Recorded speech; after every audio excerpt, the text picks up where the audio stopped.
this is where dreams are made of. And that game tonight, woo! Woo! You can only wish you've been a fan as long as I have. Of the Knicks? Yeah. Well, of Isaiah Hartenstein in particular. Hey, ever since he was dominating with the Artland Dragons in Germany, that was great. He has been amazing off the bench. And Quentin Grimes tonight was phenomenal. I mean, how people are not talking about him. Really, he is so good tonight. The obvious answer to who is the next tag team partner of John Cena. Now, look, there's a lot to get to with the Knicks and the Sixers, and a final 30 seconds. That's probably the craziest 30 seconds of a game in the NBA this year. The Knicks beat the Sixers. They were down 5 with 27 seconds left to go. Jalen Brunson hits a miracle three that bounces off the front of the rim and in. The Sixers turn over the inbounds pass. Dante DiVincenzo hits a three to give the Knicks the lead. Maxey gets blocked by Hartenstein. The Knicks hit a couple of free throws. Embiid misses a three, and the Knicks walk out with a 2-0 lead in this series, and it's insane. And I'm sure fans are in the city right now yelling, "We want Boston! We want Boston!" But let me be serious for a minute. I'm not saying be serious. I'm going to give you a "Go New York! Go New York!" There's time. Now for we've that. already had that. There's time for that. Look, it's a great start for the Knicks so far, and it's something to see that the difference between these two teams is one team's superstar versus a team's superstar. The Knicks have a better supporting cast than Embiid does. Embiid's got Maxey, and really that's it. Whereas Brunson says DiVincenzo's going to hit big shots, Josh Hart's going to make big shots, Bogdanovich is going to get hot, Hartenstein's going to make big plays. The Knicks are just deeper, and that's why they're winning this series, because the supporting cast of the Sixers, they don't have it. You saw it tonight. Embiid and Maxey both 35 points. Everybody else is kind of hanging around going, "Hey, wow, these guys are pretty good. I'm going to have some nachos." Well, what's really funny is in the final 30 seconds, whatever, the 5-point lead under a minute, is normally on inbounds plays, as soon as there's any bit of contact, referees blowing the whistle thinking they're fouling to extend the game. They didn't do that here. So I think the Sixers had relaxed to some degree, thinking, all right, they're going to call the foul. Well, they didn't call the foul the first time. And then guess what? You had another inbound attempt. They didn't do it there either. But the serious thing here is to talk about that. We talked about the supporting cast, and that's what's done it for the Knicks so far, is that they're going nowhere unless Jalen Brunson figures it out. All right? Because first round, they've been better than the Sixers. We'll get to the Sixers part, get to Joel Embiid coming up in a few minutes, but Brunson's been bad. The Sixers have played it differently. Of course, it's playoff basketball. Things are different than the regular season. Doesn't have unimpeded pass to the hoop. The Sixers done a great job always having somebody on him, whether it's Oubre or Batum, and making him work for everything. Mm-hmm.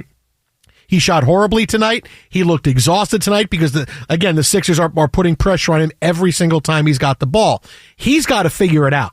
Right, this is where Jalen Brunson, one of the smartest players in the league, has to figure out, all right, what do I do? If teams are doing this, this is what I'm going to do from now on to make it a little bit better, to open things up so I can still play my game, and I can impact the score sheet a little bit more, and I can make things easier for my teammates, because I need to be the guy. This is your team. You got to figure it out. It's on him. He's got to, okay, what am I doing here? I can't just decide to take heat check shots when I'm not making them, or I'm exhausted and they're hitting the front of the rim. He's got to figure it out. Because when he figures it out on the floor, the Knicks will hit another level. Because it's great that they've won with this cast right now, but they're going nowhere if you're relying on DiVincenzo and Josh Hart and Miles McBride to make big plays. I'm whistling through a graveyard if I think the Knicks are going to carry themselves all the way to the finals unless Jalen Brunson's their best player. You know what? It's the Eastern Conference, though.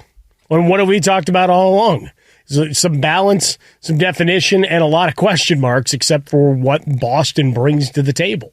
Right, Cleveland trying to get healthy now, and I pick them to represent in the finals. Right, going away from chalk a little bit, but when we look at where the Knicks are, if you can get this kind of balance, and Brunson can be as bad. Look, he still was 6 assists to only 1 turnover.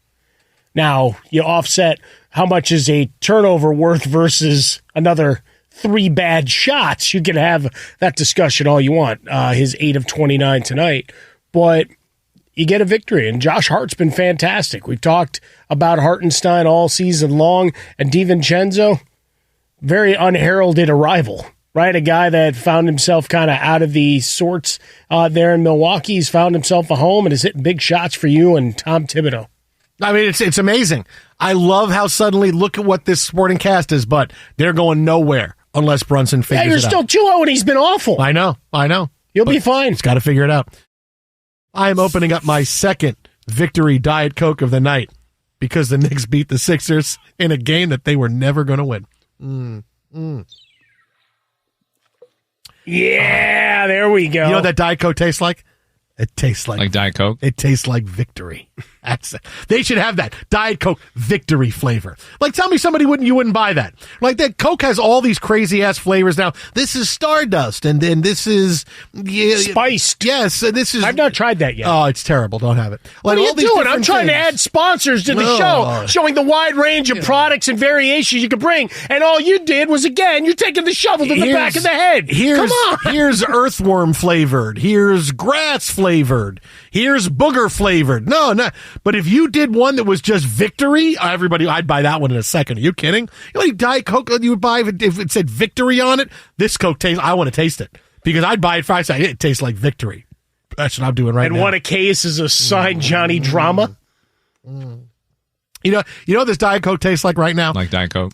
No. You know when you go to the movies? I mean it. You go to the movies and they Nicole Kidman thanks you for coming to the movies again and thank everybody. Yeah, they really didn't do a whole lot with the video of that, but she's got different voiceovers. I mean, bad job. But bad job. But they do that and they say, hey, go to the lobby. Everybody's buying popcorn. They're putting cheese on the nachos and everything. But then they have the Diet Coke where they have the glass and the ice goes ching ching ching ching ching in, and then it pours, and you see the fizzing and the buzzing of the ice cubes and the water, and I just go, oh, you did make a Diet Coke look so irresistible. That's what this Diet Coke tastes like right now. The Diet Coke of victory. Go New York. It's too early in the night for the one-liner that I had holstered. I'll leave it at Swollen Dome a little bit later on. Let's get, whoa, hey, but you know what? It's a party night tonight because the Knicks won. It was kind of in that vein in terms of the satisfaction that Smith is getting from this Diet Coke and the Pavlovian response that the clicking clink of ice cubes and fizziness on a giant silver screen elicit. There's a Knicks eyes wide shut party going on in my head right now because we won the game. It's so exciting. Go New York, go New York, go New York. Go. What's Clyde Frazier wearing at that party? It's funny you talked about Clyde Frazier. The Knicks down 5 with 27 seconds left to go in regulation. It looked like they were going to lose to the Sixers, who were going to win it on strictly what Tyrese Maxey and Joel Embiid were able to do for the Sixers. They had incredible nights. They had the Knicks down 5 with 27 seconds left to go, but then this happened. The Mets are going to the World Series.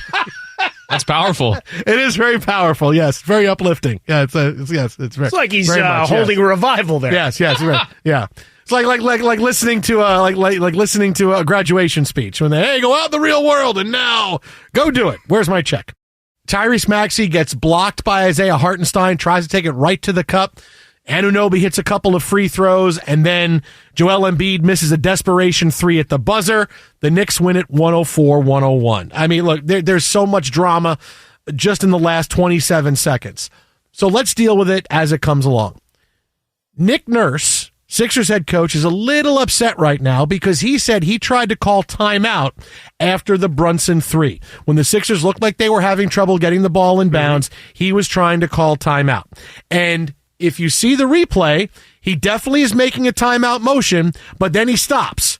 He makes a timeout motion, but then he stops and pulls his hands away like, I don't want the timeout, because he saw the Sixers get the ball in bounds. Because the Sixers struggled for a couple of seconds what to do. He wanted a timeout. But then they inbound, and he pulled his hand away like, I don't want it now. Almost like a Vegas blackjack dealer motion of, hey, nothing up my sleeve. All right, but that's when Maxey loses the ball, and the Knicks get it back. So, yes, he did try to call a timeout, but then he pulled it after a quick timeout. No, then he pulled it away. Okay, we got it, and I don't want it now. So, okay, he doesn't get it, and the Knicks wind up getting the ball back. He still technically called it. He did, but then he pulled. But guys do that all the time. Yeah, but if he signals it, in theory, he signals timeout. No, I don't want it. No, I don't want it. Timeout. No, I don't want it. No, I don't want it. No, stop. That's a lie. Don't lie. The video is there. You can see it. He does a couple of quick tees to his couple, and then he pulls it away, saying, "I don't want it."